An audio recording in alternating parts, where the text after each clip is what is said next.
નમસ્કાર દર્શક મિત્રો, આપ નિહાળી રહ્યા છો આરએમ ન્યૂઝ ગુજરાતી। એક નજર કરી લઈએ આજના મહત્વના સમાચારથી। કાંકરેજ તાલુકાના વડા ખાતે આવેલ સંત રોહિદાસ નગર ખાતે વિધવા મહિલા પર હુમલો। વિધવા મહિલા પર છરાના ઘા વડે ઈસમ દ્વારા હુમલો।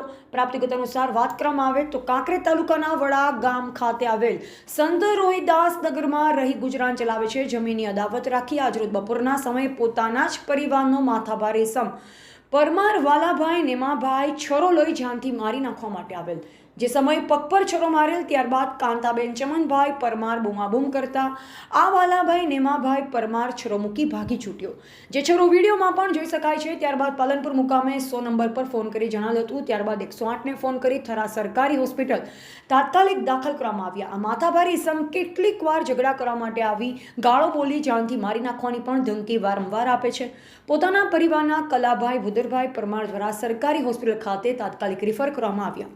હવે આવા નરાધમ લુખ્ખા તત્વો સામે કાયદેસરની કાર્યવાહી કરવા માટે અરજદાર મીડિયા સમક્ષ રજૂઆત કરી હતી। શું આ મીડિયાના અહેવાલથી કોઈ કાર્યવાહી થશે ખરા? તો હવે આવનારો સમય જ બતાવશે। મારું નામ જયંતિભાઈ ચમનભાઈ, ગામ વડા।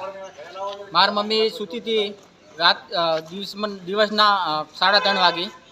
વાલાભાઈ નેમાભાઈ મારા મોટા બાનો છોકરો, હું સૂતી હતી ને છરી મારીને ભાગી ગયો અને મારી મમ્મીને બહુ ઈજા થઈ છે પગમાં અને અત્યારે સરકારી હોસ્પિટલમાં દાખલ કર્યા છે।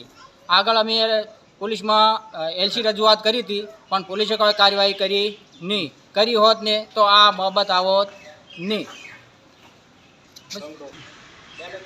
3 વર્ષ પહેલાં અમારે ઝઘડો થયો હતો।